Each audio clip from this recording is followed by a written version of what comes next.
নমস্কার বন্ধুরা, Bengali food and cooking স্টাইলে আরও একটি নতুন পর্বে আপনাদের সকলকে স্বাগত জানাই।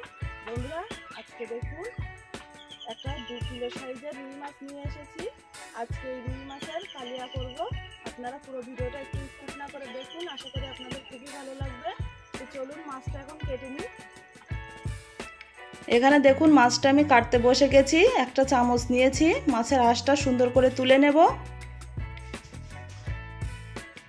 মাছের আঁশটা ভালো করে ছাড়ানো হয়ে গেছে। এখন পাখনাগুলো কেটে নিচ্ছি। বন্ধুরা, যারা আমার চ্যানেলটি এখনও সাবস্ক্রাইব করেননি, প্লিজ চ্যানেলটি সাবস্ক্রাইব করে সকলেই পাশে থাকবেন। তো দেখুন এখন মাছের মাথাটাও কেটে নিচ্ছি।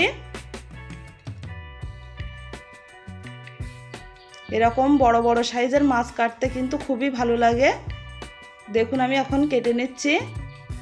মাছের ভেতর থেকে পরিষ্কার করে নাড়িগুলো বের করে নেব।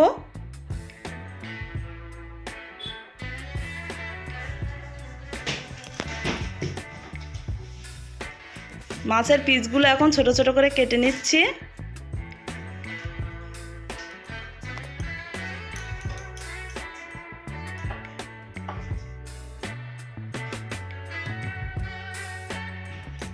মাছটা দেখুন সব আমার কেটে নেওয়া হয়ে গেছে।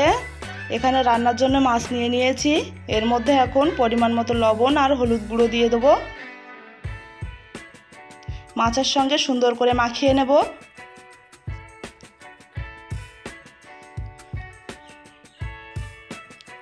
উনুনে কড়াই বসিয়ে দিয়েছি। এখন দিয়ে দিচ্ছি সর্ষের তেল। তেলটা গরম হয়ে গেছে। এখন মাছগুলো সব দিয়ে দেবো।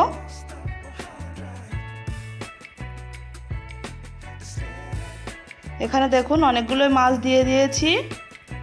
মাছ এক পিঠ লাল লাল করে ভাজা হয়ে গেছে, তুলে নিয়েছি। এখানে নিয়েছি পেঁয়াজ কুচি, চিরা কাঁচা লঙ্কা, আদা বাটা, জিরা মরিচ বাটা আর রসুন বাটা।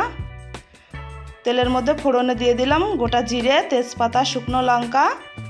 এবারে দিয়ে দিয়েছি চিরা কাঁচা লঙ্কা আর কুচনো পেঁয়াজ। এগুলো ভালো করে ভাজা হয়ে গেছে। এখন দিয়ে দিচ্ছি রসুন বাটা। রসুনটা একটু ভেজে নেব।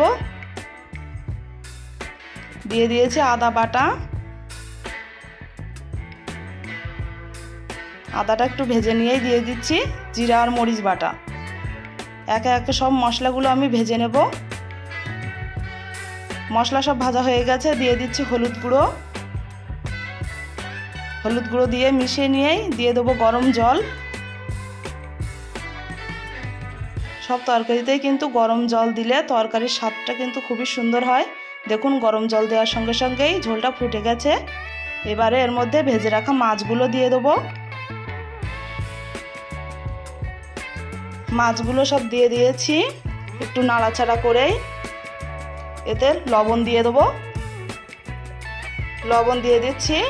এবারে এটা সিদ্ধ হওয়ার জন্য একটু ঢাকা দিয়ে দেবো, তাহলে মাছটা খুব সুন্দরভাবে সিদ্ধ হবে।